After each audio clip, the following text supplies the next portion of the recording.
qualquer empreendedor que fala que não tem ego e não tá perseguindo alguma coisa pra se satisfazer internamente, cara, ou é mentiroso ou não tem autoconhecimento suficiente. O brasileiro é trabalhador pra caralho, o povo é raçudo, o povo é sofrido, mas agora, os valores construídos na base, eles são muito ruins. Porque ao invés dele focar naquilo que a companhia faz mesmo, que é gerar valor pro seu stakeholder, pro seu funcionário e trabalhar, entregar valor, entregar a última linha, ele tá focado em discursinho bonitinho. Quem tem o mérito, o direito a mérito ali, tem pelas suas atribuições. E vai ter sempre. Aí a gente pode argumentar que, mas talvez poucas pessoas tenham a oportunidade de mostrar esse mérito. Aí concordamos. Fala galera, eu sou o Thales Gomes e esse é um episódio do Papo de Gestão, um podcast do G4 Educação em que eu converso com os maiores gestores do Brasil. Aqui você vai aprender as lições que eu gostaria de ter escutado na minha trajetória e vai participar de conversas com pessoas que eu admiro sobre gestão, liderança, alta performance e outros assuntos que são necessários para você ser um líder 4.0. E no final, não esquece de ir no Instagram do @G4Podcasts para me falar o que você está achando sobre esse projeto.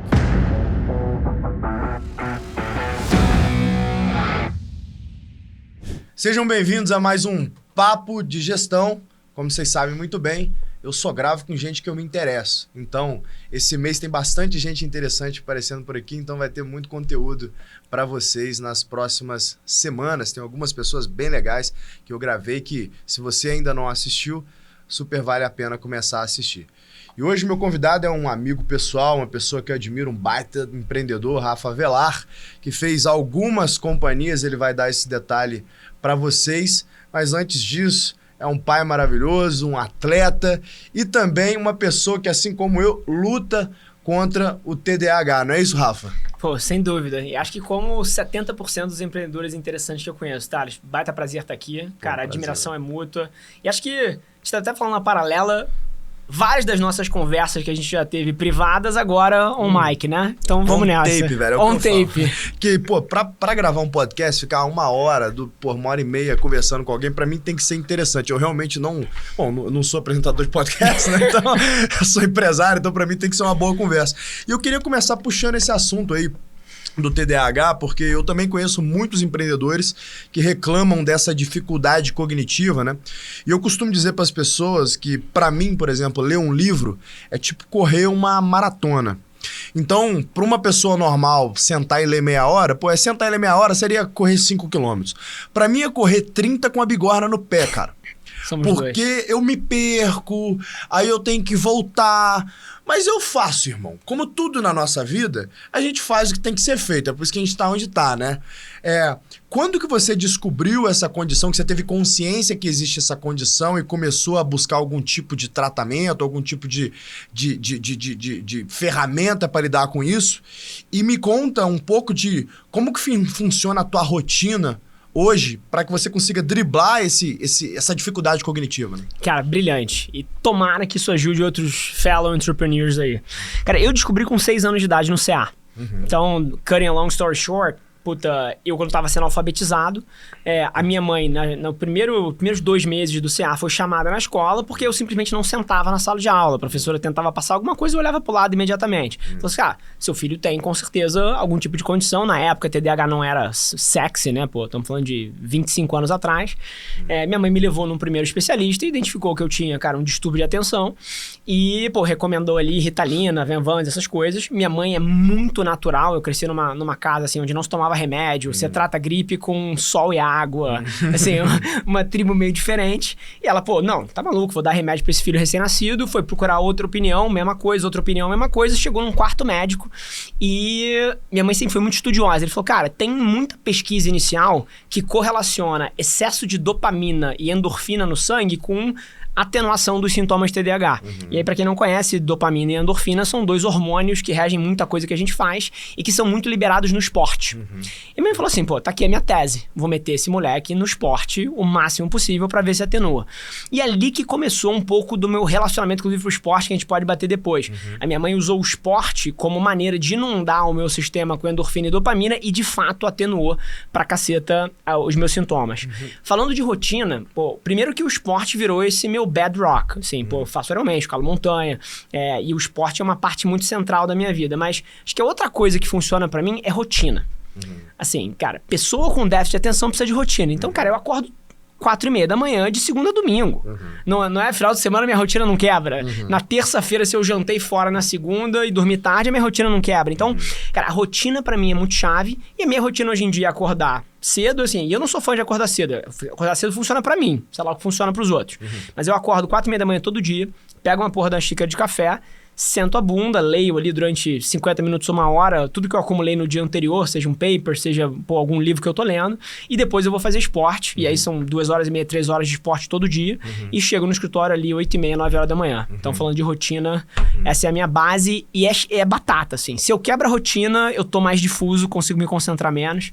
Então, cara, pra mim funciona mais ou menos da mesma forma. Assim, eu não consigo ter uma boa semana de trabalho se eu estiver fora da minha rotina. Perfeito. Eu me recordo, inclusive, em época de Zitax, que cada 2 semanas eu tava num fuso, tipo, foi a pior época física da minha vida. Eu engordei, eu destruí a minha saúde, porque eu me dava como desculpa o fato de que eu tô trabalhando demais e que eu tô fora da minha rotina. Eu falo assim, cara, deixa eu me dar de presente esse vinho, esse jantar. E essa é uma grande enganação, Perfeito. né? Porque quando a gente começa a colocar na balança produtividade, não olhar pra tela. Sentar na cadeira e olhar pra tela, qualquer um faz. Difícil é sentar na cadeira, olhar pra tela e produzir. Sair done. documento daquilo ali, get shit done, assim, porra, orientar as pessoas, né? Em termos de produtividade, eu tava cada vez mais decaindo. Eu só fui perceber isso. Eu me lembro quando um amigo meu, muito próximo... Que ano é isso? Isso era 2015. Tá. 2015. O amigo estava falando alguma coisa e falou assim, você sabe que você tá gordo, né? Eu falei assim, pô, vai se fuder, mano. Ele falou, não, você não tá entendendo, não tô brincando, você tá gordo. Eu falei assim, você acha que eu tô gordo? Ele falou, você tá zoando, irmão, você tá uma bola. E eu realmente tava gordo. Aí eu falei assim, cara, tem uma coisa muito errada, porque eu nunca fui gordo. O que é isso? Aí eu fui num médico, num nutrólogo, doutor Thiago Volpe. E aí eu vi que eu tava com 36% de percentual de gordura. Tem 10% hoje, pra você ter ideia. 36%. Eu era uma bola de gordura. E, cara, obesidade é uma doença. Isso com 28 anos? Isso, não, 26, assim. Eu tava, meu mid-20s ali, doente. Tava obeso. E aí, eu tratei isso como todo mundo deveria tratar. É uma doença. Perfeito. Falei, estou doente. Como que eu resolvo esse problema agora? E eu fui ver minha produtividade. Eu falei, cara, eu tenho muito tempo de tela, ficava 14, 15 horas olhando pra tela, mas trabalhar mesmo, produzir as coisas, eu tô produzindo muito menos. E aí o Thiago me explicou, ele falou assim, é óbvio que você tá produzindo muito menos, você tá muito mais cansado, você não tem energia, não sei o que lá. E aí o Thiago me receitou uma série de tratamentos, dentre eles retomar a minha rotina de exercício, que foi o que eu fiz, e cara, melhorou fundamentalmente a minha vida. A gente pode passear para 300 e tantos anos antes de Cristo e pegar Aristóteles, né? Aristóteles já falava que é impossível você fazer uma busca plena pela virtude, pela felicidade, sem ter um corpo são. Então, dentro da educação aristotélica, já tinha, assim, previsto dieta e exercício físico. Não é possível, cara, construir nada grande no longo prazo sem se preocupar com dieta e exercício físico, assim. E eu vejo que você é super preocupado com isso. Todos os nossos papos sempre tá envolvendo alguma coisa, algum brain hack, alguma coisa que a gente tá fazendo. E as outras pessoas que eu conheço de muito sucesso, eles acabam tendo um comportamento parecido, né? Você tá um amigo que tá sempre praticando esporte com a gente, faz cardio com a gente lá, o Guilherme Benchimol, por exemplo. O Guilherme Benchimol acorda cedo, corre todo dia, come bem. Ultramaratona.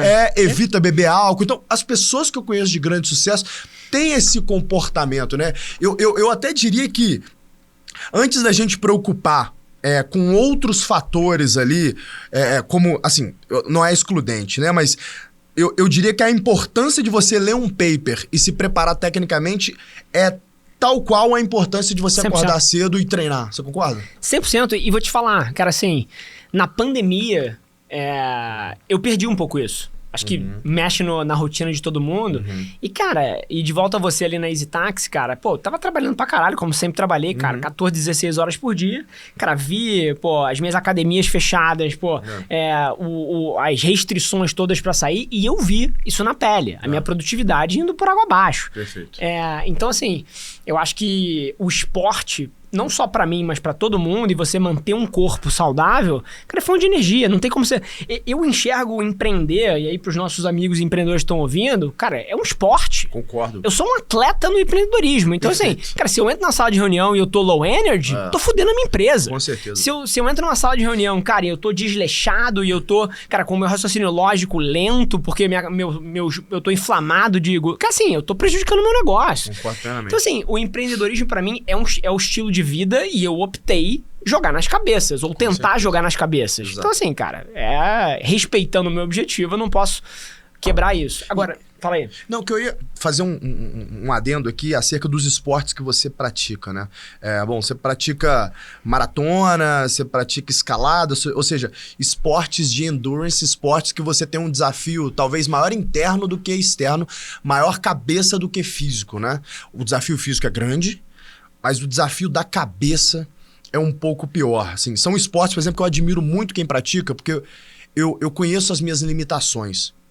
E eu sei que eu preciso lidar com essas limitações. Só que tem algumas limitações que eu falo assim, essa batalha eu não quero comprar. Uma das batalhas que eu não quero comprar são esportes de endurance que, cara, eu sei que eu sou pequeno para poder conseguir overcome um esporte de endurance.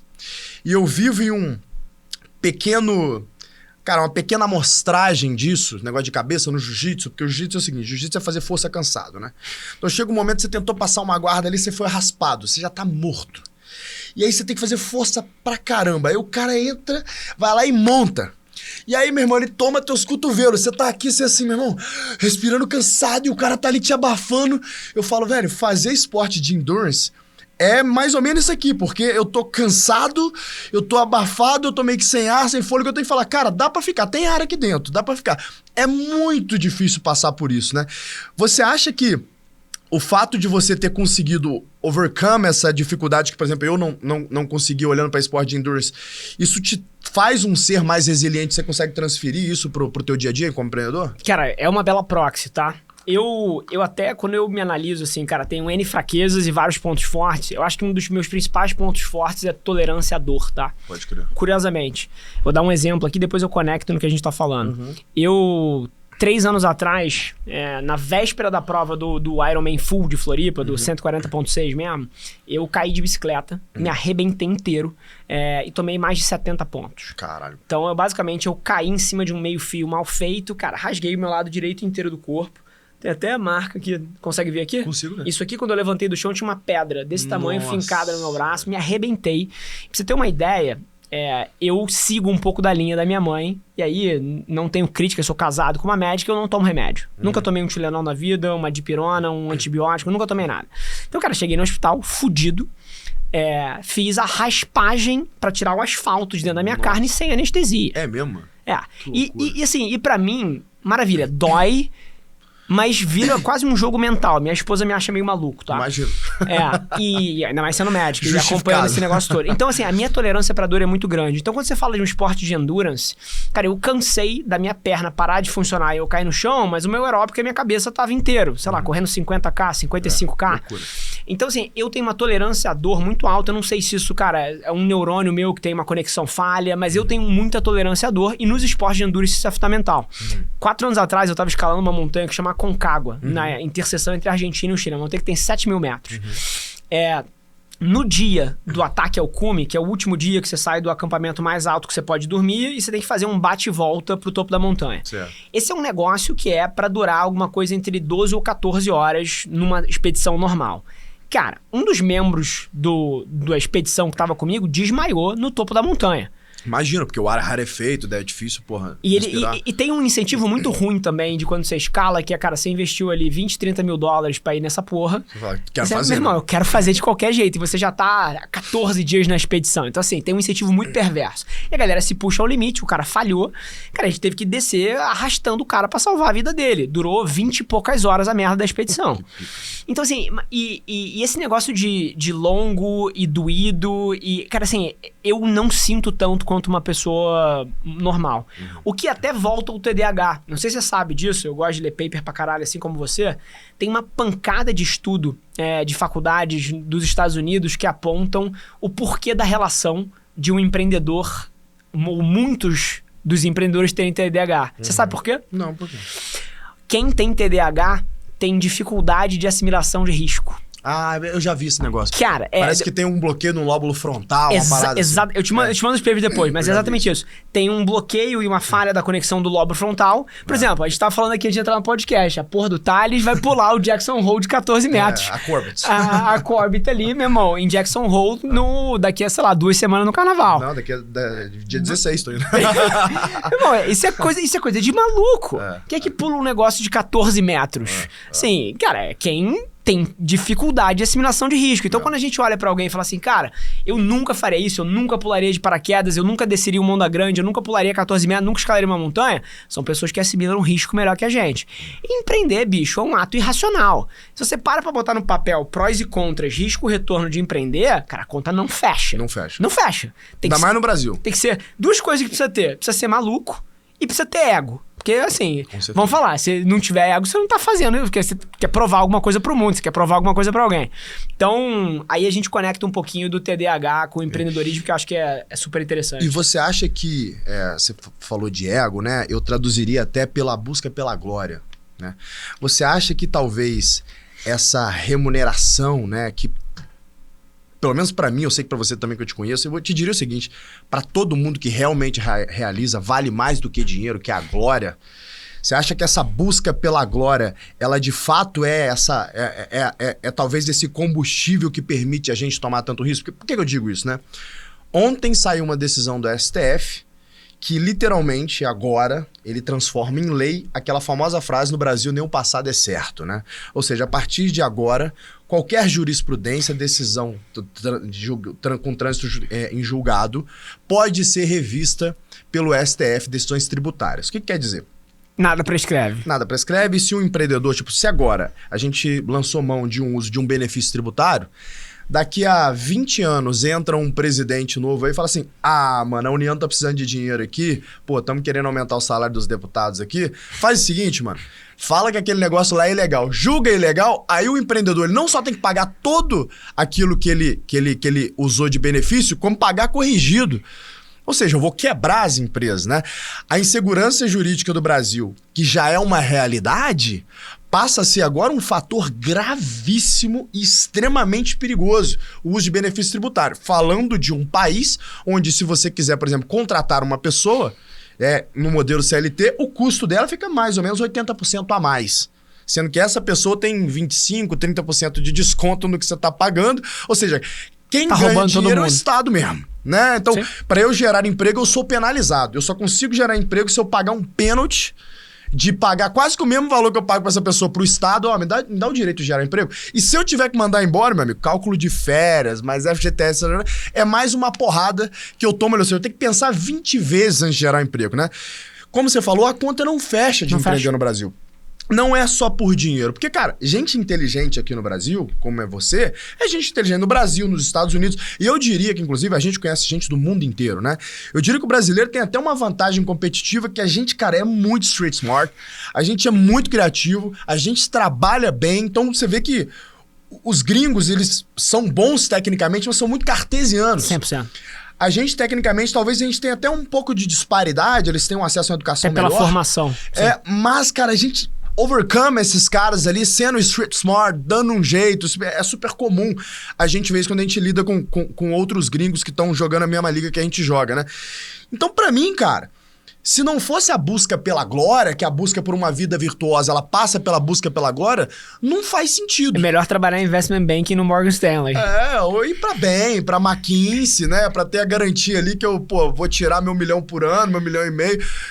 E aí, não é dinheiro, né? Assim, é mais a busca pela glória, você concorda? Eu concordo 100%. E qualquer empreendedor que... Acho que tem duas origens. Um é muito mais raro do que o outro, mas acho que tem duas origens. Tem gente que, de fato, cara, tem um propósito genuíno dentro de alguma coisa, mas eu, assim, cutting the bullshit, eu acho que é 1% das pessoas, tá? Também acho. Todo mundo mete isso no discurso pra parecer ESG, pra parecer impacto, mas no final do dia, cara, tá buscando glória. E tem 99% das pessoas que, de fato, cara, olha pra essa relação risco-retorno. Aí tem os ingênuos, que acham que vai ser fácil e vão ganhar dinheiro e estão sonhando com a casa na praia, então querem um bem material. Mas agora, 90% dos meus empreendedores de valor, que eu conheço, pessoas que eu respeito, cara, são pessoas que num processo de buscar a glória pessoal, alinham os seus interesses com o da sociedade e acabam gerando um valor fodido. Perfeito. Porque eles entendem também que ninguém bota dinheiro no bolso sem gerar valor pro cliente. Não tem como. Então não tem como. Se você quer ter 1 bi na sua conta, você provavelmente teve que gerar 100 bi de valor pra sociedade. Com certeza. Então, eu concordo 100%. Qualquer empreendedor que fala que não tem ego e não tá perseguindo alguma coisa pra se satisfazer internamente, cara, ou é mentiroso ou não tem autoconhecimento suficiente. E eu digo o seguinte, cara, assim, até puxando um pouco da filosofia randiana, né? Do egoísmo positivista, né? Quando você está na busca pela glória, né, está na busca pela satisfação pessoal, está na busca pelo enriquecimento, que é super nobre, né? A gente vive uma sociedade no Brasil, né, que é uma sociedade que demoniza o enriquecimento. Não existe nada mais nobre do que o empreendedor que busca o enriquecimento, porque ao buscar pelo enriquecimento, o que ele tem que fazer? Tem que gerar emprego. Eu tenho 350 funcionários aqui no G4. Óbvio que eu busco me enriquecer mais. Só que tem 350 pessoas aqui que são beneficiadas disso. E tem... literalmente, né, centenas de milhares de pessoas que são beneficiadas indiretamente, que são os empreendedores que estudam 100%. conosco aqui, né, que melhoram as suas companhias, pagam bônus maiores e aí contratam mais gente. Cara, são mais de 200 e tantos mil empregos gerados diretamente por alunos que passaram por um programa do G4 depois que eles passaram pelo programa do G4. Perfeito. Né, nesses 3 anos de história que a gente tem, quase 4 aqui. Então, a busca pela riqueza, a busca pela glória pessoal, ela é super nobre. É a ambição que foi a ferramenta que permitiu com que a gente tivesse luz elétrica. Sem dúvida. Se não fosse a ambição desses empreendedores, a gente não teria luz elétrica, a gente não estaria aqui gravando um podcast. Se eles falassem, mano, se eu arrumar essa luz elétrica aí, depois eu vou dar isso pro Estado, eu não vou ter glória, ninguém vai lembrar que sou eu, não vou ganhar dinheiro com isso, vai lá, vou fazer essa merda não, meu irmão, vou fazer outra parada. Tem que haver a busca pela glória, tem que haver o enriquecimento, que é esse canal que permite que esse empreendedor contribua para a sociedade. E eu super concordo, assim, é impossível, concordo não, isso aí é um fato, né? É impossível você construir algo grande, é impossível você enriquecer sem gerar valor genuíno para a sociedade. Aí alguns vão argumentar, é possível que tem uns caras que fazem pirâmide, não sei o que lá. É tudo castelo de areia. Vai ver se alguém perdura. Zero. Não tem como perdurar. Então, isso passa por um outro ponto que eu queria abordar contigo, né? Que é a importância de valores morais e éticos na construção da riqueza. Que aí está essa distância diametral entre o que é ambição e o que é ganância, né? A ambição, ela é dotada de moral e ética. A ganância, ela não é dotada de moral e ética, né? A ganância é, deixa eu fazer tudo que estiver ao meu alcance para conseguir o meu objetivo, mesmo que eu tenha que passar por cima de outras pessoas. Independente dos meios. Esse é um tipo péssimo de pessoas, é um lixo de pessoas. É a escória da sociedade. É a escória da sociedade, né? E tem pessoas, assim, pobres e ricas, tá? Claro, sempre tem. Sim. Só que o meu ponto é o seguinte, essas pessoas não conseguem construir nada no longo prazo. É castelo de areia. Perfeito. Né? A gente viu aí na Lava Jato um monte de castelo de areia ruindo.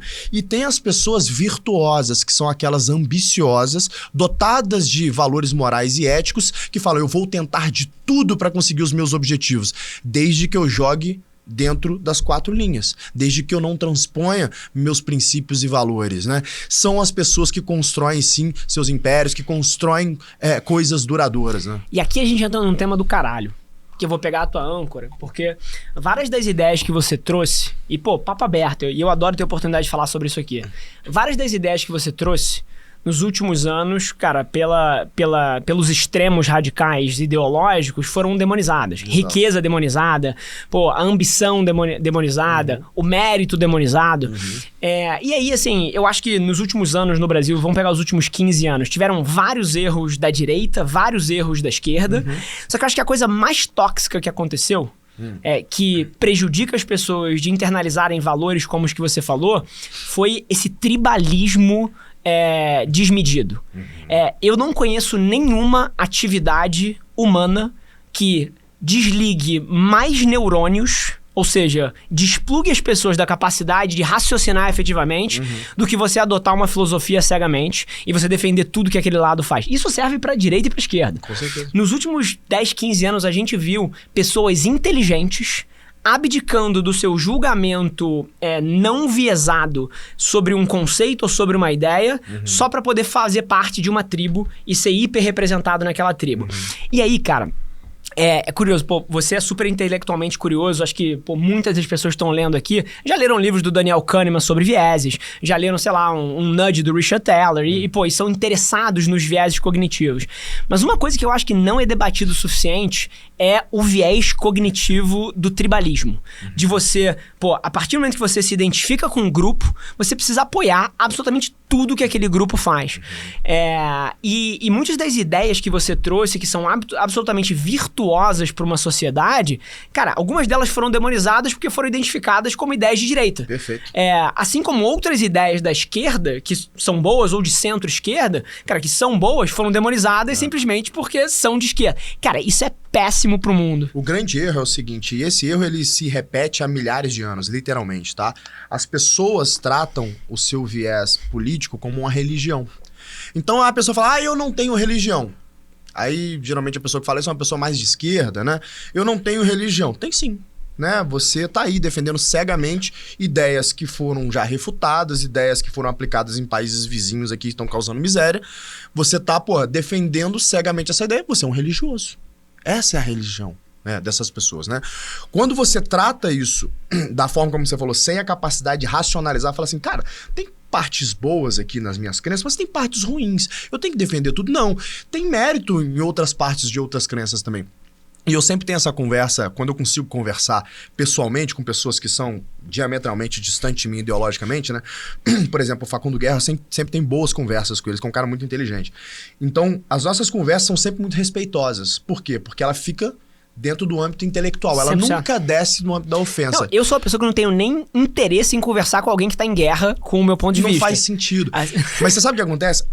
A guerra e o insulto, ele só surge quando acabou o argumento intelectual. Sem dúvida. Enquanto há um argumento, a gente pode concordar. Por exemplo, a gente pode concordar que pessoas de esquerda, na sua maioria, tem boas intenções. Ela fala assim, cara, eu acho injusto que tenham pessoas passando fome. Empatia é um valor humano fantástico. Inclusive, a gente só tá até aqui onde a gente tá por causa da capacidade empática de colaborar. Que eu falo assim, esse cara parece comigo, deixa eu colaborar para ele sobreviver e ele vai fazer o mesmo comigo quando eu precisar.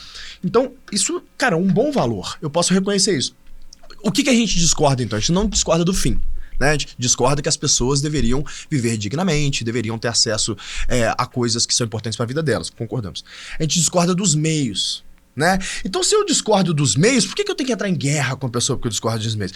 Isso é muito pequeno. Isso é uma loucura. Isso é muito pequeno. Então, quando a gente pega para analisar, há milhares de anos, né? Todas as guerras que tiveram, todas as conquistas que tiveram, aconteceram porque as pessoas discordam do meio, não é porque elas discordam do fim, né?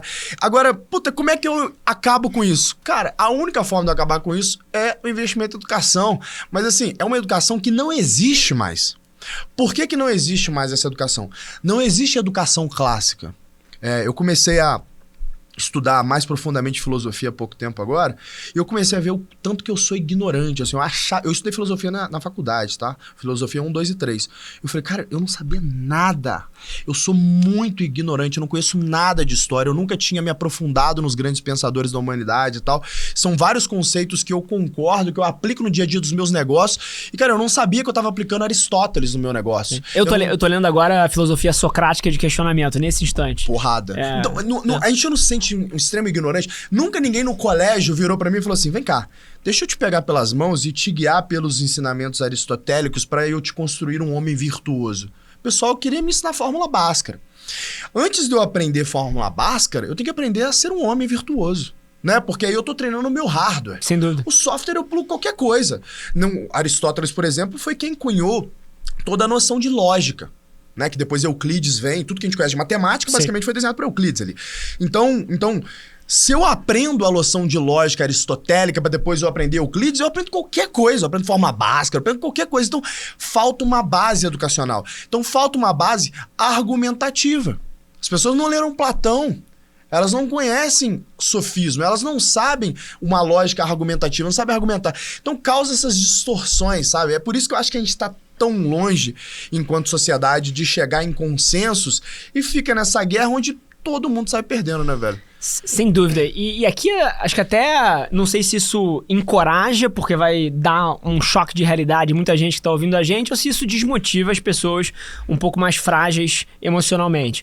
Mas, cara, eu não acredito que o Brasil vai virar Estados Unidos, assim, num próximo... Não tem a menor chance de dar certo. Não tem a menor chance. Assim, o Brasil vai ser isso aqui que a gente vive pelos próximos 100 anos. Pra sempre. E aí entra algumas coisas. E eu tô ok com isso, porque eu acho que, cara, em terra de seca eu tenho um olho rei.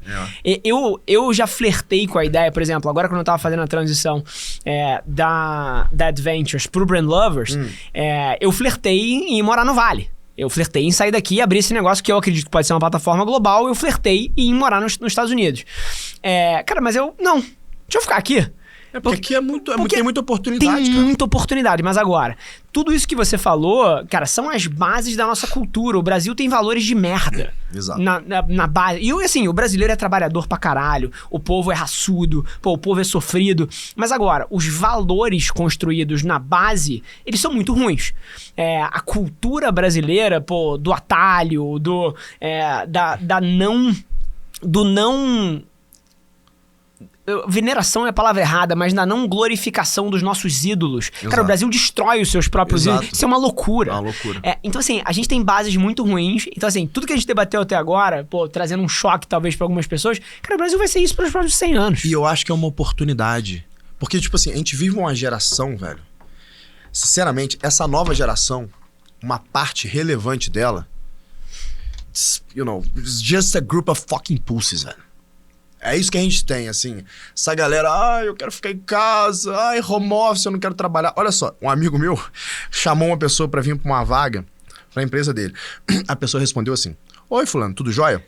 Fico feliz que tenham gostado do meu perfil, mas nesse momento prefiro interromper o processo por aqui. Acredito que a empresa não tem fit com o que eu estou buscando. Tá. Vocês têm ambições Até aí muito tudo grandes. bem. Até aí tudo bem. Essa... Vocês têm ambições muito grandes. Aí já começou. Mesmo remoto, trabalhar no horário comercial é muito ruim pra mim.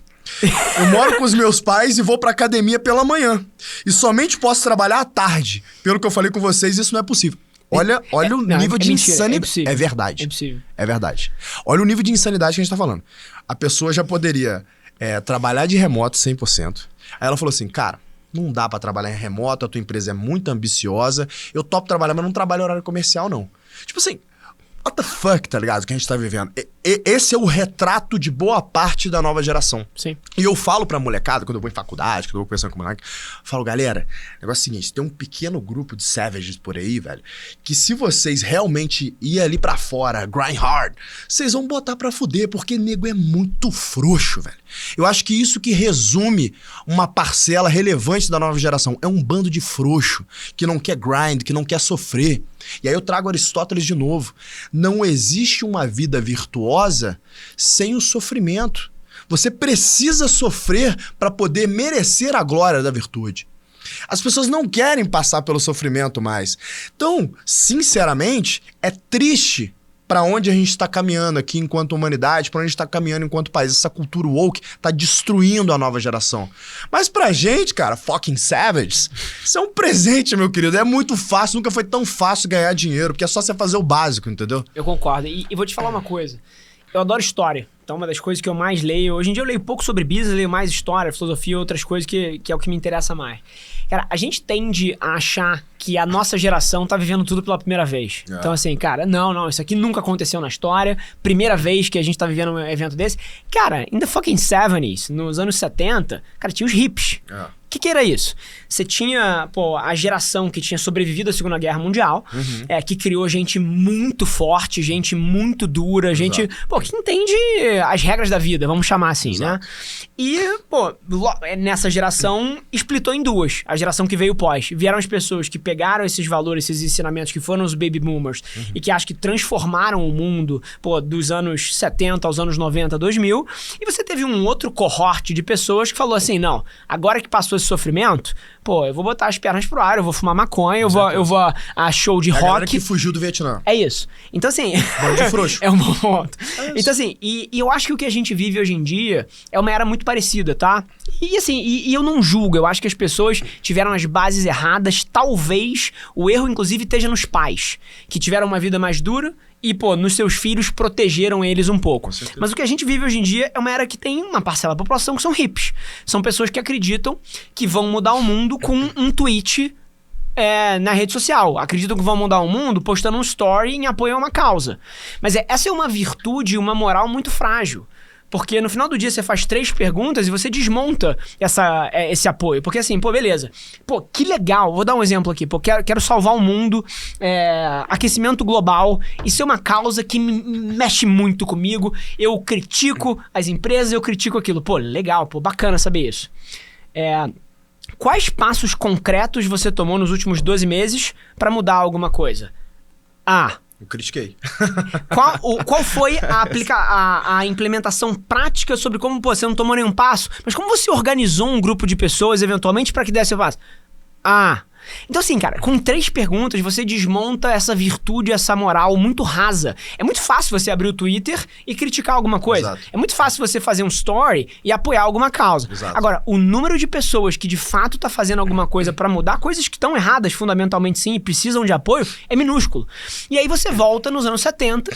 Era exatamente igual aos hippies. Os hippies, eles acreditavam que se eles tocassem um solo de guitarra, fumassem um baseado e debatessem o futuro da humanidade, o planeta ia melhorar. Exato. Não é assim que as coisas funcionam. E aí, quando você traz pra nossa realidade hoje em dia, né, e continuando em cultura woke, né, você vê que as empresas hoje têm um choque geracional importante, que boa parte das companhias, elas estão sequestradas pela cultura woke. Pra quem não sabe, essa cultura woke. O que é isso? Eu não conheço o acronimo. A cultura progressista, essa cultura esquerdista de home office, a gente tem que trabalhar menos, work-life balance, enfim, é querer o gelo sem encher a forminha. Esse é o resumo da cultura woke. As companhias estão sequestradas por essa cultura woke. E aí, como tudo na vida, você tem uma parte positiva da pauta. Uma parte positiva da pauta, por exemplo, cara, deixa eu falar de inclusão. Óbvio que é super positivo. Quem que vai discordar disso, né? Deixa eu falar de ESG, deixa eu falar de, cara, proteção ambiental. Óbvio que é positivo. Quem vai discordar disso, né? Só que aí você vê companhias que estão divulgando resultado, cada vez mais diminuindo o teu resultado, e aí fazendo massive layoffs, porque ao invés dele focar naquilo que a companhia faz mesmo, que é gerar valor pro seu stakeholder, pro seu funcionário e trabalhar, entregar valor, entregar a última linha, ele tá focado em discursinho bonitinho, em fazer uma ação que uma ONG deveria fazer. Então o que é melhor como companhia? Cara, faça a porra do seu trabalho, gere resultado, pegue ONGs que realmente podem fazer diferença nesse assunto e doe dinheiro para essas ONGs. Aí sim. Agora não, deixa eu transformar a minha empresa numa ONG, onde eu não contrato mais por mérito, eu não demito mais por mérito, eu gasto 1/3 da energia da minha companhia discutindo pautas que não tem nada a ver com o meu modelo de negócio. Você vai destruir teu negócio, você vai ter que demitir todo mundo. E aí? Como é que fica depois desse processo, né? Então, a minha crítica a essa cultura woke é que ela vem tirando a prioridade das companhias. E aí, como gestor, como presidente da companhia, a minha função aqui é manter as prioridades vivas, né? Cara, essa é a nossa prioridade esse ano, é isso que a gente vai fazer, esse é o caminho, tá aqui o planejamento estratégico. Mas vamos pegar 30% aí do nosso tempo, vamos discutir agora como que a gente faz esse tipo de virtude aqui que a gente considera que é importante. Fala, vamos fazer o seguinte, vamos fazer o que eu falei pra fazer, vamos pegar esse dinheiro do Apoia ONG, então, uma parte desse dinheiro do Apoia ONG fazer melhor do que a gente, que é isso que eles fazem da vida. Então as pessoas estão perdendo noção de autoridade. Sabe de onde que nasce isso, cara? Isso começa no iluminismo.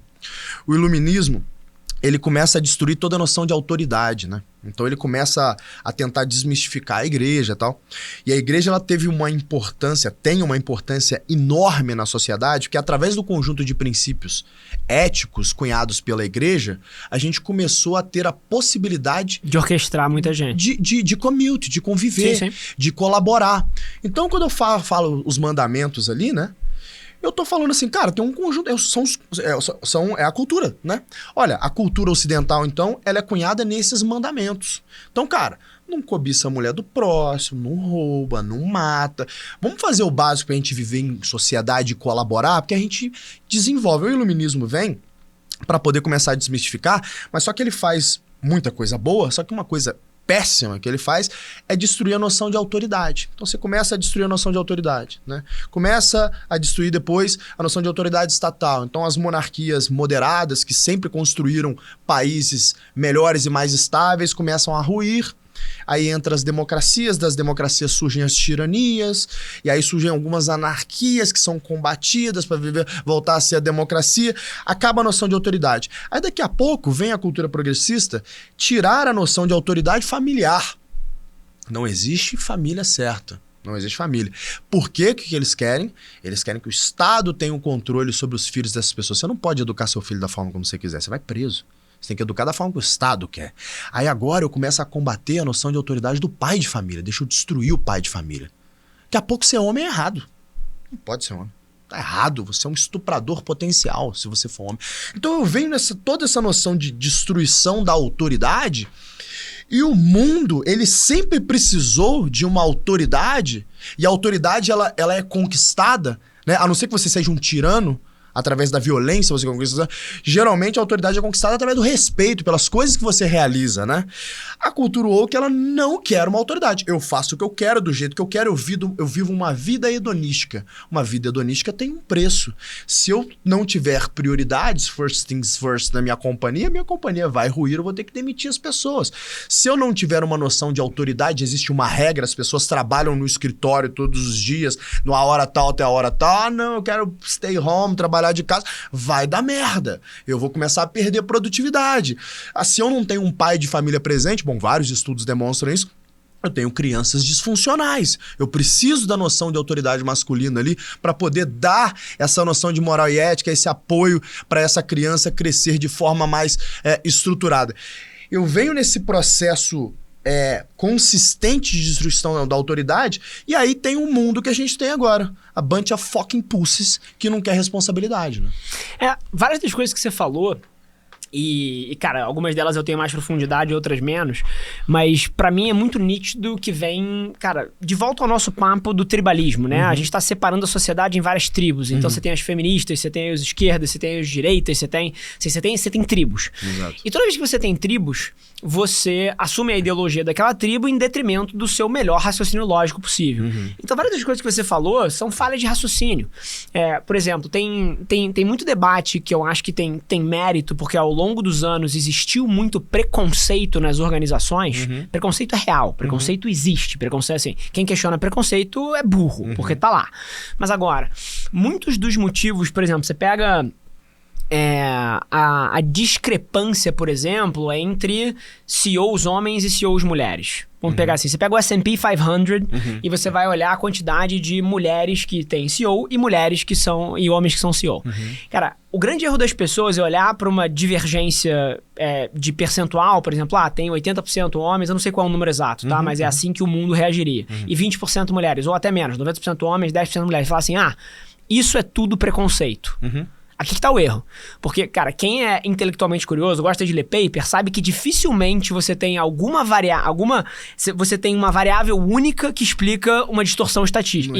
Não existe. Geralmente, assim, análise multivariada é base de qualquer estudo estatístico. Exato. Então, quando você pega qualquer distorção, é muito fácil você assumir a primeira coisa, que é atribuir a uma variável única a culpa pelaquela distorção.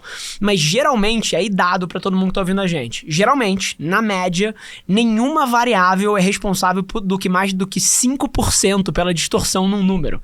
Olha que loucura, tá? Faz sentido. Então, assim, se você pega preconceito, eu não sei qual é o número exato, mas se você olha a média dos estudos, provavelmente alguma coisa perto entre 5% da distorção é preconceito.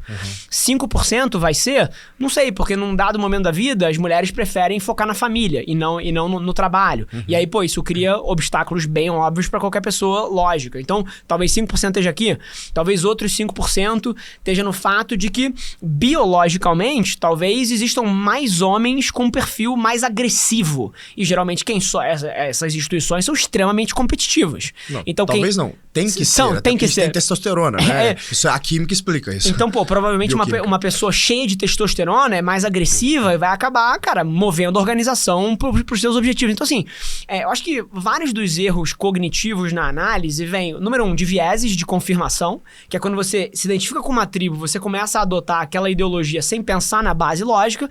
E a segunda coisa é simplesmente raciocínio lógico raso, que é você olhar para uma distorção e você atribuir a uma única variável, sendo que toda distorção estatística tem que ter uma análise multivariada. Agora, o ponto é o seguinte, tipo assim, então, o pessoal vai e fala assim, mas o TG contra mulheres em organização, já que ele tá falando isso, né?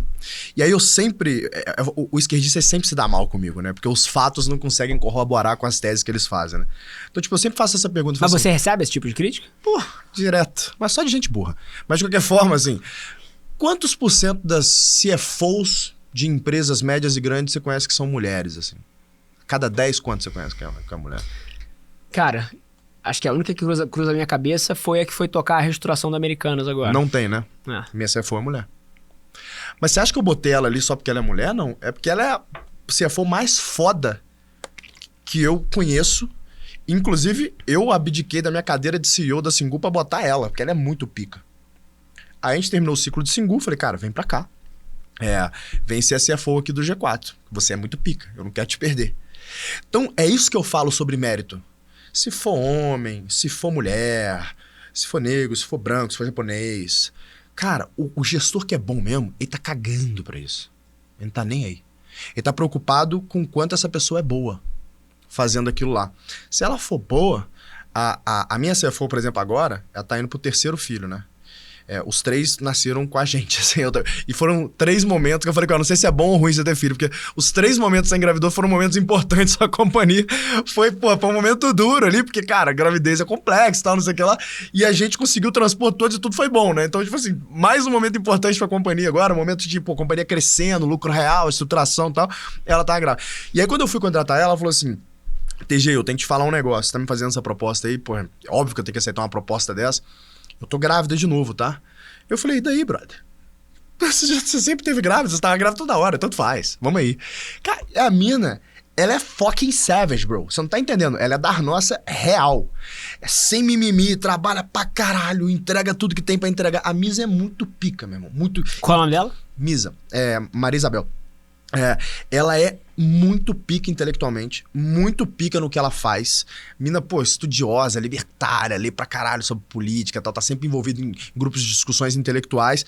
Irmão, e trabalha igual todo mundo aqui, velho. Tá grávida. Na Singu sempre foi isso. Ela trabalhou até que ela falou, cara, acho que eu vou ter um filho ali. Depois eu volto aí, daqui uns 6 meses. Tá bom, vai lá ter filho. E, puta, e aí, pô, tá lá de casa, não sei o que lá, ninguém cobrando ela, a gente fazendo as coisas, e ela não para de trabalhar. Falou, Misa, relaxa um pouco. Ela falou, não, tá tudo bem, cara. Quando você tá dormindo, eu posso fazer isso aqui, não sei o que lá. Eu nunca tive que cobrar horário, eu nunca tive que cobrar nada. Por que eu tô falando isso? Gente que é boa não precisa clamar, eu tenho que ser contratado porque eu sou esse grupo aqui que eu me considero minoria. Não tem dessa. Gente que é boa, meu irmão, tá contratada, tá muito bem e tá, tá com o seu cargo defendido ali. Então, quem realmente merece, quem tem o mérito, o direito a mérito ali, tem pelas suas atribuições. E vai ter sempre. Aí a gente pode argumentar que, mas talvez poucas pessoas tenham a oportunidade de mostrar esse mérito. Aí concordamos. Tá vendo como tudo tem os dois lados? Concordamos que deveriam haver mais oportunidades. Mas esse papel não é meu. E tem um terceiro lado também, que eu acho que é um tema interessante pra gente falar. E aí, assim, aceito opiniões contrárias a minhas e adoro falar com gente que discorda de mim, tá? Mas eu tenho uma visão, e aí é uma visão Rafael, tá? Que tem outro problema na sociedade atual. É que criou-se um estereótipo do que é virtuoso. E o estereótipo, e aí eu tô falando de homens e mulheres têm o mesmo estereótipo, claro, tá? E o estereótipo é o homem. Então, o que eu tô falando? Cara, é a hipervalorização da carreira, é a hipervalorização do dinheiro, é a hipervalorização do sucesso profissional, é a hipervalorização de características, agressivas, é a hipervalorização da maioria das características que são masculinas. E eu acho que a grande cagada é a nossa sociedade como um todo parar de valorizar e valorizar a mesmo patamar, tá? Características que são naturais de uma mulher. Concordo plenamente, mano. Que, por exemplo, eu vou dar um exemplo. E aí, cara, cada família tem a sua família, cada pessoa a gente, graças a Deus, vive num mundo livre de escolhas para as pessoas tomarem suas decisões. Mas, por exemplo, a minha mulher, que era uma pessoa hiper dedicada em tudo que fazia, então, triatleta, Ironman, foi pra Mundial de Ironman, médica, residência. Então, aquele biotipo de pessoa que é a go-getter, né? Vai atrás das coisas. Você conhece a Mari.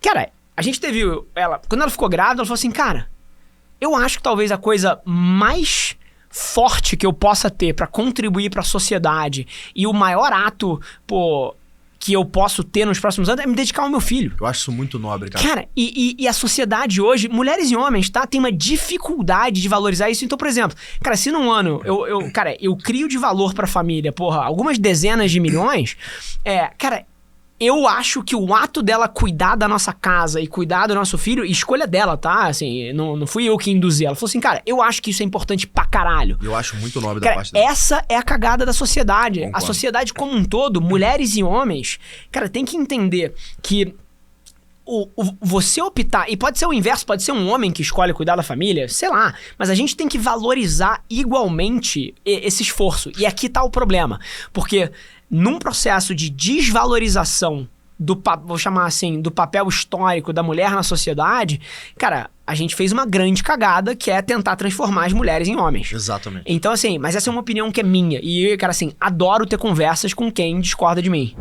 Antes de continuar o episódio, eu quero te fazer um convite. Se você é um gestor, você precisa saber que empresas que não evoluem morrem. Por isso, criamos a Imersão do G4. Ela possui 3 pilares. Primeiro, conteúdo de altíssima qualidade que trazem as práticas das empresas que mais crescem no mundo para o seu negócio. Segundo, mentorias em que você pode tirar as suas dúvidas com os mentores, como eu, e que não são professores, mas sim empresários bem-sucedidos que já passaram pelos desafios que você está enfrentando hoje. Terceiro, networking com outros gestores, pois sabemos que a jornada do empreendedor é solitária. E por isso, oferecemos um ambiente onde você pode fazer relacionamentos e também negócios. Se você quiser ser mentorado por mim e outros empreendedores, é só entrar em g4educação.com/mentoria ou ir na descrição desse episódio e clicar no link para se inscrever no processo de seleção do G4 Imersão e Mentoria. Nela, você terá 3 dias comigo, Alfredo e Bruno, e também acesso a uma plataforma com conteúdos exclusivos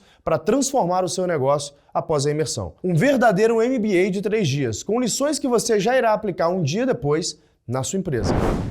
Conta pra gente, então, o que é esse novo negócio seu? Assim, você fundou Adventures, o business tá indo super bem ali, Ricardinho assumiu o comando ali para que você pudesse se dedicar a esse novo negócio. O que é o Brand Lovers? Cara, o Brand Lovers é a materialização de uma tese que eu já pensava nos últimos 2, 3 anos, tá? Então, cara, sou criador de conteúdo, né? Todo mundo que me conhece sabe que a internet mudou a minha vida. Assim, eu vim de uma família de classe média baixa, cara, fui criado na casa dos meus avós, que o meu avô ex-militar que sustentava a casa, assim.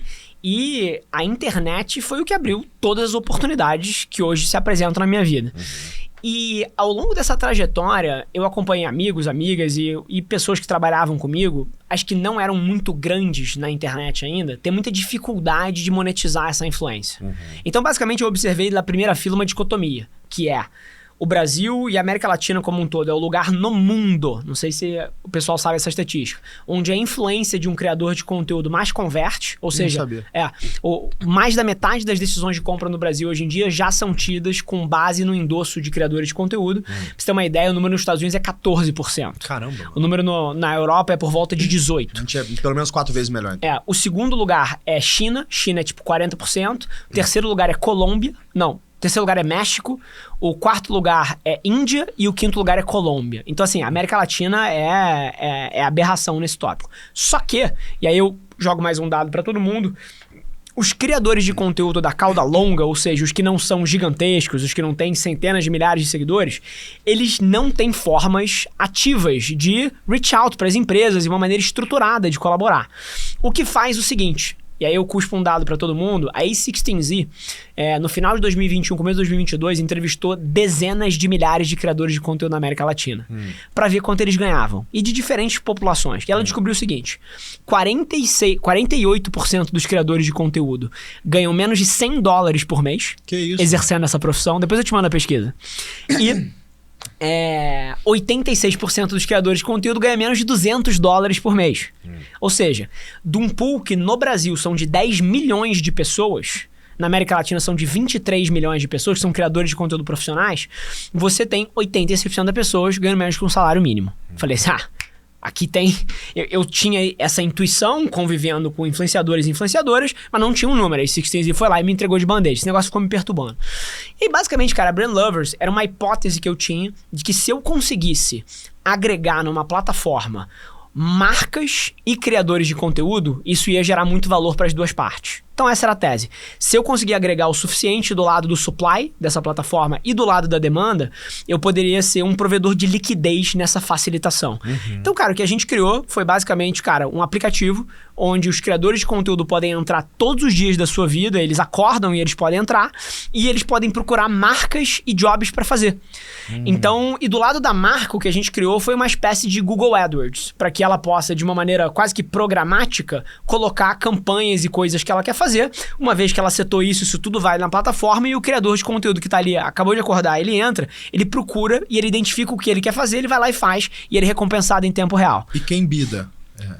É a companhia que bota o preço. A companhia bota o preço. Ela define o CPC que ela quer pagar, ela define o custo por venda que ela quer pagar. E aí o criador aceita ou não. O criador entra na plataforma, vê tudo que tem disponível, escolhe uma marca que ele se identifica, um território. Pô, se ele é um criador de conteúdo mais de esporte, ele corre todo dia, pô, ele vê lá, vê uma porrada de marca de suplemento, vê uma marca de roupa de atletismo.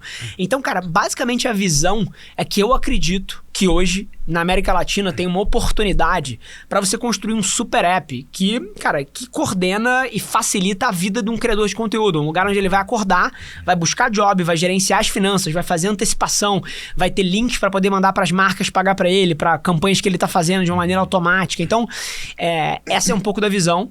E estamos super animados, tem 45 dias que a gente lançou a plataforma no mercado e, cara, estamos com quase 10 mil criadores de conteúdo já ativos mensalmente na plataforma. E me diz uma coisa, assim, se eu tenho hoje quase... 90% das decisões de compra são tomadas por influenciadores? 50. Um pouquinho acima de 50. Tá. Acima de 50% das decisões de compra aqui no Brasil são influenciadas por esses criadores digitais, né? Se isso é verdade, deveria ser tranquilamente uma linha relevante no meu budget de growth eu ter patrocínio a influenciadores, eu ter ação com influenciadores. Por experiência própria, algumas ações que eu fiz com influenciadores deram muito certo e outras deram muito errado. Eu comecei a perceber o que aconteceu. Falei, se eu pego um grande influenciador que tem milhões de seguidores e concentro toda a minha ação nele, cara, eu fico meio binário, ou vai dar muito certo ou vai dar muito errado. Agora, se eu pego influenciadores de diferentes cohorts, assim, com diferentes tamanhos e tal, eu começo a aumentar a probabilidade de sucesso. Cria um portfólio, né? Começa a aumentar a probabilidade de sucesso da minha ação. Eu acho que isso tem a ver, inclusive, com a publicidade tradicional, né? Porque se eu faço, sei lá, uma campanha de rádio e boto só o rádio para rodar ali, eu vou ter um retorno, talvez meio ruim. Agora, se eu faço uma campanha de rádio, uma campanha de imobiliário urbano, uma campanha de internet junto, então eu começo a cercar, eu começo a buscar a famosa frequência 3, né? Eu tendo a ter um ROIC melhor nessa minha ação. Quais são os aprendizados que você teve estudando esse setor, que a gente pode passar para o nosso público aqui, que em sua grande maioria são empresários, que eles podem utilizar na construção de uma campanha de marketing usando influenciadores? Perfeito. E o teu raciocínio tá on point, tá? Não dá pra tirar nem pôr nada. Acho que tem 3 grandes aprendizados, tá? Número 1, a coisa mais eficiente que você pode ter é a combinação de uma comunicação institucional bem feita, então você está construindo a sua marca, junto no mundo moderno, tá? Junto da construção da percepção que existem opiniões não viesadas, genuínas, de pessoas assim como você que suportam aquela comunicação de marca. Perfeito. Então o que é equivalente? É equivalente, pegar aqui o G4. O G4, cara, tem um branding, tem uma marca bem instituída, que todo mundo no Brasil sabe o que é hoje, mas não é só o G4 falando do G4. Se você abre a rede social, provavelmente você vai ver centenas de pessoas por dia marcando o G4, mostrando o curso, falando. Então essa combinação de uma marca institucional bem pensada com a construção da percepção que existem opiniões genuínas, não viesadas e não alinhadas financeiramente que suportam aqueles teus claims, isso é o que mais converte hoje em dia. E aí, geralmente, qual é o problema de você fazer um influenciador grandão além de poder dar certo e errado? É porque, cara, o influenciador grande, ele é menos autêntico. Ele é uma campanha, ele às vezes tem que até botar que é um publi. E o consumidor moderno, ele já sacou o que é autêntico, o que é pago, e ele começou a descontar o pago. Então, essa é a primeira coisa. Segundo aprendizado, é a teoria de portfólio. Se você concentra as suas apostas em 1 ou 2 grandes, se aquilo vai a 0, você vai perder dinheiro. Ao mesmo tempo, você tem um tamanho ideal que você pode distribuir esse orçamento num portfólio um pouco mais longo que minimiza o seu risco de a zero e o ROI ainda permanece alto. A terceira coisa que eu diria é taxa de conversão. A taxa de conversão de influenciadores menores é mais alta. E o motivo não é astrofísico, tá? O que você leva mais em conta? Cara, uma opinião de alguém que é longe de você, mas que tem bastante credibilidade, ou opinião de um amigo seu que fala assim, cara, compra esse negócio aqui que é foda. Um amigo. Então, eu acho que o outro aprendizado é que usar micro-influenciadores aumenta o teu ROI, aumenta a conversão. E aqui o desafio, para qualquer empresa que tem escala, é que, se você quiser fazer micro-influenciadores, cara, você vai ter que gerenciar 100 pessoas, 200 pessoas, 300. Cara, eu cheguei a ter um ponto no Advantage, aí dividindo o aprendizado, que eu tinha mais de 40 pessoas no Advantage só gerenciando campanha de micro-influenciador, cara. Isso era uma loucura. Como é que isso funciona? Você usa software para mapear os micro-influenciadores, depois você começa a mandar DM para todos eles respondem ou não o DM, você tenta pegar o telefone, se ele tenta pegar o telefone, você passa uma campanha para ele demora uns dias para aceitar ou não, se ele aceitou, você começa a controlar isso numa planilha, depois você vê o dia que ele posta, você tem que ficar controlando o resultado na mão para ver se ele postou, se não postou, se deu visualização, se não deu, senão você precisa cobrar, depois você precisa, cara, se ele fez, você precisa fazer uma transferência, você tá fazendo para 300 pessoas, são 300 boletos para ser pagos que oneram o teu financeiro. Então, assim, era uma operação que era um caos. E aí, cara, daí vem a ideia de criar um software, de criar uma tecnologia que automatize essa merda inteira. Então, acho que esses são os 3 principais aprendizados e de onde eles vieram. E aí, se eu fosse traduzir isso pro outro lado, eu sou um influenciador, e aí deixa eu contextualizar isso um pouco melhor, né? Eu tenho percebido que cada vez mais os influenciadores eles têm visto menos valor em fazer publis e buscando criar suas marcas, ou seja, estão realmente se transformando em empreendedores, o que está certo, né? Até porque é o seguinte, eu fazer uma publi é como se eu fosse um médico que fica fazendo plantão. Eu vou ganhar dinheiro, né? Dando plantão, eu vou ganhar R$2.000 por plantão, R$1.500 por plantão, eu dou muito plantão ali, eu vou ganhar um dinheiro no final do mês. Só que eu não tenho construção de riqueza aí. Não. Eu tenho geração de caixa presente. Geração de riqueza futura vem através de equity. Sempre. É a única forma que eu tenho de ficar rico. Então, a forma que o médico tem de ficar rico, por exemplo, é sair desse ciclo de... virar o empresário do ramo médico. De fazer só consulta ou fazer só plantão e começar, cara, deixa eu ser um empresário. Abrir uma clínica. Deixa eu abrir minha clínica, ter outros médicos, deixa eu ter uma marca, outros médicos trabalhando na minha clínica, então aí eu começo a criar valor de equity futuro, né? Para eventualmente num futuro eu conseguir, sei lá, vender essa clínica e aí eu dou uma porrada e boto algumas dezenas de milhões de reais no bolso e começa a construção de riqueza, né? Mesma coisa para um influenciador. Enquanto eu estiver ganhando fazendo publi, cara, eu tô falando de influenciador grande que eu conheço aí que faz 500 pau por mês ganhando publi, tá? Sim. Isso não constrói riqueza. Não. O que constrói riqueza de verdade... Tô falando dezenas, centenas de milhões de reais, pelo menos, de riqueza, tá, gente? O que constrói riqueza de verdade é a criação de marca. Usar o meu pool de influência ali para poder fomentar o crescimento dessa marca a um CAC mais baixo. Por consequência, se eu tenho acesso a um crescimento orgânico, eu consequentemente vou ter, então, uma margem de contribuição maior. Eu faço o LTV sobre o CAC, né? A margem de contribuição que eu extraio sobre esse grupo de clientes versus quanto que ele me custa. Então, eu consigo crescer mais rápido, mais saudável e mais barato essa marca, até que, eventualmente, alguém pode, sei lá, comprar minha marca, né? Ou fazer um IPO. Mas vamos para um negócio, uma realidade mais próxima, que é alguém compra a minha marca, como aconteceu com a Nativosa. Então, compram a marca da Nativosa, a Nativosa, então, gerou riqueza, né, de fato construiu um patrimônio super relevante, porque ela soube utilizar ali o seu público, né, com muita maestria para poder crescer de forma quase que orgânica, pelo menos boa parte do crescimento inicial da marca da Nativosa, da NV, foi orgânico e fez isso com muita maestria, ou seja, ela construiu riqueza. Os influenciadores eles têm que entender que a era do publi deveria estar acabando para eles. Quer dizer que eu não tenho que fazer publi? De forma alguma. Portfólio, né? Eu tenho parte da minha geração de caixa aqui sendo feita através do público, eu preciso pagar minhas contas.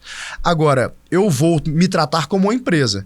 Eu tenho uma entrada de receita aqui. Então, eu tô fazendo 100 pau por mês ali de publi, sou um influenciador grande, tá? Cara, quanto que eu preciso para viver? Eu vou tentar viver com 20, 30. Eu vou pegar o resto, eu vou reinvestir no crescimento fazendo outra marca. Uma marca de I don't know, man. Alguma coisa. Vou fazer essa marca, vou investir no crescimento dessa marca e daqui a pouco essa marca começa a compor também o meu caixa. Aí cada vez mais eu posso sair abdicando do meu publi para viver da geração de receita de lucro líquido dessa marca, do meu dividendo dessa marca, e eu vou reinvestindo nessa marca até que ela se torne relevante, até que eventualmente eu consiga uma saída estratégica e eu consiga um exit para algum estratégico, né?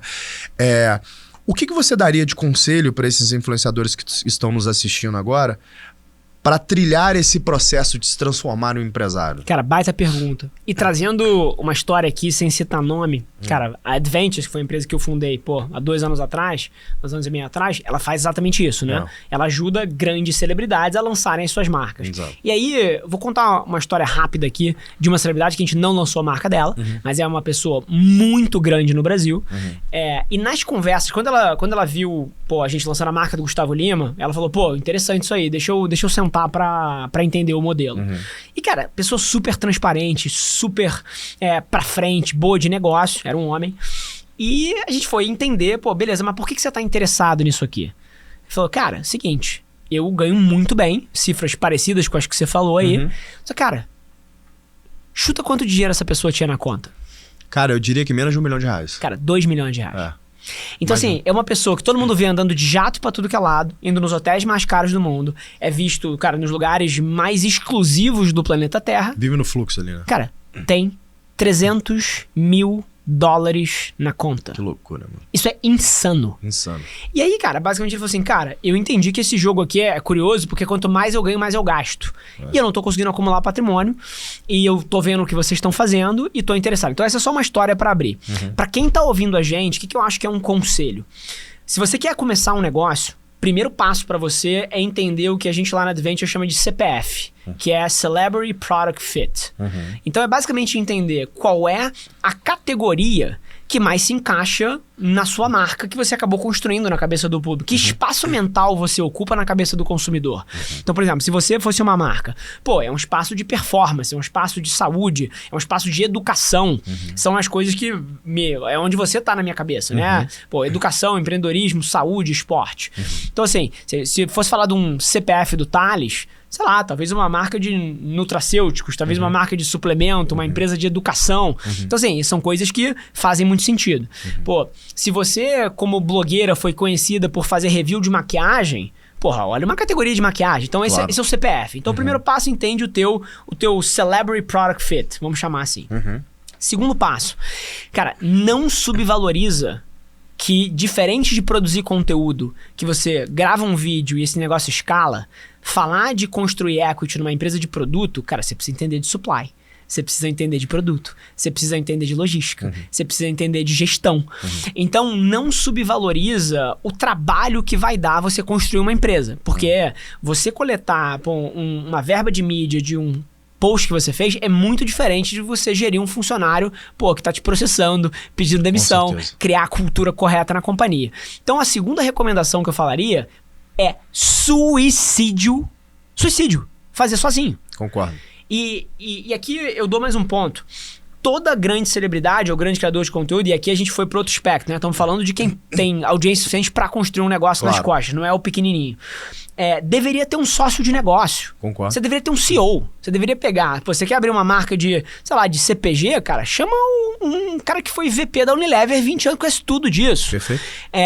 E aí tem uma analogia, cara, que a maioria dos artistas é pobre. Curiosamente, sei que você gosta de arte. A maioria dos artistas é pobre. São pouquíssimos que conseguem fazer riqueza. Eu tenho a teoria... Sabe por que artista é pobre? Por quê? Porque não sabe vender. Faz sentido. Então, assim, os artistas que... Tem, inclusive, preconceito com venda, né? Tem, inclusive, preconceito com venda. Não. Os artistas que porram são os que sabem vender. E não precisa ser aquele vendedor chato, mas é a venda soft. Como é que você constrói interesse, é como é que você tá nos lugares certos, é como é que o seu quadro tá na casa da pessoa certa. Sabe um cara que é rico e faz isso muito bem? Gabriel Wickbold. Gabrielzinho, óbvio. Faz isso muito bem, velho. Eu costumo dizer que existem 2 tipos de pessoa, cara. Os que sabem vender e os que trabalham pra quem sabe. Perfeito. É isso. E, cara, o Gabriel é um grande exemplo. E, ninguém olha pro Gabriel e fala assim, cara, esse cara é um vendedor. Não. Tá maluco, mas ele influencia o ecossistema de maneira hiper interessante. Sabe fazer o jogo. Exato. Por isso que já era rico e tá ficando mais rico ainda. E por mérito próprio, que é foda. Exato. Agora, Segunda coisa, cara, arranja alguém que sabe vender, porque você que é o criador de conteúdo, muito provavelmente não sabe vender, não sabe gerir, não sabe fazer um monte de coisa. Então arranja um sócio. E a terceira coisa é ajusta a sua mentalidade. Por quê? Pelo seguinte motivo. Você passou a vida inteira ganhando dinheiro rápido e fácil. Não. A Natura te liga, você posta uma foto e entra 100 mil reais na tua conta. Você tá indo pro jogo do equity. Exato. O jogo do equity é um jogo de médio prazo. Exato. É um jogo de longo prazo. Então, se você entrar com a cabeça errada, se no primeiro ano da tua companhia você começar a falar assim, caralho, cadê meu dividendo? Exato. Você tá fudido. Não vai rolar. Porque uma empresa é igual um filho. Se você alimenta, ele cresce. Exato. E toda vez que você tira dinheiro da companhia, você tá deixando de alimentar essa companhia. Perfeito. Então, são 3 coisas. Olha pro teu CPF, arranja um puta sócio ou sócia pra tocar esse negócio pra você e... Terceiro, muda o seu mindset, porque diferente da tua publi, esse dinheiro aqui vai demorar 3, 5 anos, mas vai ser um volume de dinheiro que você nunca viu na vida. Perfeito, assim, se tudo der certo, né? E voltando ao início do papo inicial lá... 90% de chance de dar errado. De dar errado. Mas, cara, Exatamente. é melhor tentar trilhar esse caminho... Porque, de novo, não tô falando pra nenhum influenciador aqui abdicar de fazer 100% publi. Eu tô falando pra ajuste o seu custo de vida para que você consiga investir na criação de uma marca e vai tentando, meu querido. Há quantos anos você tá tentando fazer negócio, cara? Porra, eu empreendo há 8 anos, bicho. Então, tem muitos anos fazendo esse negócio. Eu tô há 21, bro, fazendo essas coisas. Minha primeira vez que eu tive que pagar alguém pra trabalhar pra mim, eu tinha 14 anos. Eu falei, deixa eu tentar fazer uma parada. Cara, a gente tenta a vida inteira. Então, o cara quer tentar uma vez ou duas e falar, já não deu, tem 2 anos que eu tô tentando, não tá dando certo, eu vou desistir. Nem começa. Quitter, brothers. Tipo assim, não existe glória pro quitter, né? Então, que é o nosso papo que a gente tava tendo ali de glória. Eu super incentivo todos os influenciadores que estão nos assistindo a se educar melhor acerca de educação financeira, a se educar sobre empreendedorismo. Faz um gestão 4.0 imersão em mentoria aqui pra começar, entendeu? Acho que não uma imersão em mentoria, porque ele tem um filtro, eles têm que faturar no mínimo 10 milhões pra poder entrar. Mas você tem vale a publi? Hã? Vale a publi? Vale a publi. Então, pô, tem uma galera aí pra fazer. Mas é verdade, você tem uma série de programas que se encaixam. O Traction, por exemplo, é um programa onde a gente abre no bisturi o que é o G4. Então a gente fala, cara, como que a gente constrói processo, como que a gente contrata pessoas, quais são os sistemas que a gente usa, como é que a gente constrói o nosso plano de growth. É um crash course ali. É isso, como é que é o nosso processo de vendas. Então a gente bota o CEO e o diretor de vendas para poder entrar ali e falar, cara, é assim que a gente faz o negócio. É assim que a gente criou uma empresa que foi do 0 para 132 milhões ali em 3 anos. Entendeu? Então é isso que a gente faz. Esse programa a gente criou pensando no pequeno. Pensando naquele cara que tá fazendo de 1 milhão a 5 milhões por ano. Então eu não vejo como ruim se um influenciador fala assim, cara, eu quero fazer o Traction porque eu quero aprender o básico de como eu vou fazer negócio. Não quer dizer que esse cara vai pegar e vai executar, mas ele vai ter condições, por exemplo, de discutir com um sócio de negócio. Falar, mas e esse processo de vendas aqui? Como é que você acha que a gente tem que fazer esse negócio aqui? Lá no G4 eu aprendi que eles fazem isso e usam essa ferramenta. Você acha que faz sentido, né? Esse CRM.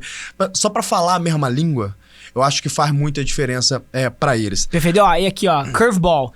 Se tiver um influenciador gigante ouvindo a gente aqui agora, e com certeza tem, se ele te mandar uma DM e em troca dele documentar a participação dele no Traction, tem a cadeira lá pra ele? Vou dar uma cadeira só. Então. Uma cadeira só. O primeiro grande que mandar que tiver fita, eu dou uma cadeira.